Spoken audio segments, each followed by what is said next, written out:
सहारा India से जुड़ा विषय आपके बीच में लेकर आया हूँ। सहारा इंडिया का जो है एक पत्र 16/7/2022 में जारी हुआ है और मैं आपको पूर्ण जानकारी देने के क्रम में न्यूज़ दुनिया और नीरज शर्मा।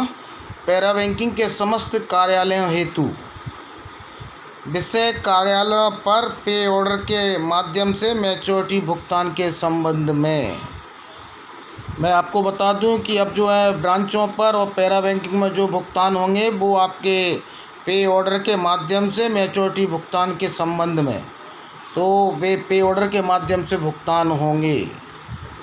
आपको महोदया आपको उपरोक्त विषय अंतर्गत अवगत कराना है कि वर्तमान में विभिन्न कार्यों पर बैंकिंग संबंधी समस्या होने के कारण सम्मानित जमाकर्ताओं के हितों को ध्यान में रखते हुए सम्मानित जमाकर्ताओं के मैच्योरिटी का भुगतान पे ऑर्डर से करने हेतु व्यवस्था बनाई जा रही है।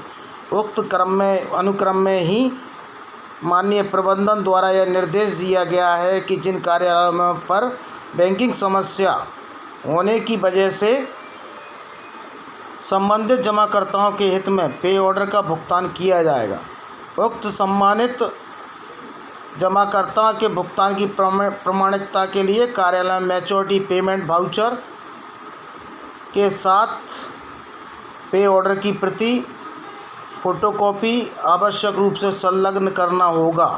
भुगतान के उपरांत उक्त प्रपत्र कार्यालय व्यवस्थित कर लिया जाएगा।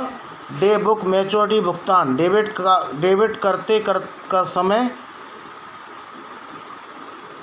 मेंशन में यदि पे ऑर्डर चेक भुगतान है तो पे ऑर्डर का उल्लेख उस ऑर्डर में आवश्यक रूप से चेक नंबर का उल्लेख आवश्यक हो गया। कार्यालयों का प्रपत्रों का इंटरनल ऑडिट के समय संबंधित ऑडिटकर्ता द्वारा जांच पर लिया गया पे ऑर्डर चेक के माध्यम से मैच्योरिटी भुगतान पेमेंट वाउचर पे ऑर्डर चेक की छायाप्रति आवश्यक रूप से संलग्न हो। उक्तानुसार भुगतान की स्थिति में प्रपत्रों की जांच किए जाने पर पेमेंट के वाउचर के साथ पे ऑर्डर एवं चेक की छायाप्रति संलग्न होने की स्थिति में संबंधित कार्यालय के कार्यकर्ता उक्त हेतु जिम्मेदार माने जाएंगे। और ये जो है पत्र जारी हुआ है और ये पत्र जो है आपका जिया कादरी कंट्रोलिंग विभाग ने जो है जारी किया है। मैं आपको बता दूं कि ये पे ऑर्डर के माध्यम से जो है कंपनी भुगतान की बात कर रही है, लेकिन उसका मेन कारण ये है कि देश में सहारा इंडिया के ऑफिसों के जितने भी बैंक खाते संचालित हैं और वो सभी बैंक खाते इनकम जो टैक्स संबंधी जो है ना देने के कारण ज़्यादातर इनके जो है सभी अकाउंटों के खाते जो हैं फ्रीज हो रखे हैं, बंद कर दिए गए हैं। ये इस कारण इनके ना तो ये लेन देन कर सकते और ना ही संबंधित ब्रांच में ये भुगतान कर सकते।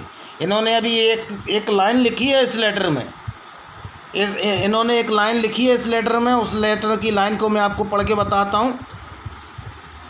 इन्होंने लिखा है बैंकिंग समस्या होने की वजह से, ये बैंकिंग की वही समस्या है कि इनके खाते जो है फ्रीज हो चुके। आज ये कह रहे हैं कि पे ऑर्डर के माध्यम से हम जो है भुगतान देंगे, तो भुगतान मिल कहाँ रहा है भाई? एक केवल एक आपको दिवास्वप्न दिखा रहे हैं और इसके अलावा कुछ नहीं है। आज ये देंगे, उसके बाद में नीचे स्तर का जो मैनेजर है, वो रीजनल मैनेजर है, वो कह देगा कि पैसा तो ऊपर वालों को डालना है, मेरा कोई रोल ही नहीं। अभी तक तो अगर आपके ऑफिस में आपके ब्रांच में अगर फंड आके रखा है तो आप दबाव बना सकते थे, आप जो है पैसा ले सकते थे, लेकिन आज देश में कहीं भी कोई ऐसा फंड का जो है वितरण सहारा नहीं कर रही। लेकिन पे ऑर्डर के माध्यम से भुगतान होगा और ज़्यादातर इनके देश के सभी अकाउंट जो फ्रीज हो चुके हैं और जो इनकम टैक्स विभाग ने फ्रीज किए हैं, और ज़्यादातर इनके अकाउंट में जो पैसा था वो पैसे को उठा लिया गया है। सहारा ने ही उस पैसे को, वो अकाउंटों को बंद होने के पहले अपने अकाउंटों से पैसा जो है निकाल लिया। उस बैंक अकाउंटों में कुछ पैसा बचने ही नहीं दिया। अगर वो अकाउंटों में पैसा होता तो वो इनकम टैक्स के पास जाता, लेकिन ज़्यादातर इनके अकाउंट जो है फ्रीज हो चुके हैं।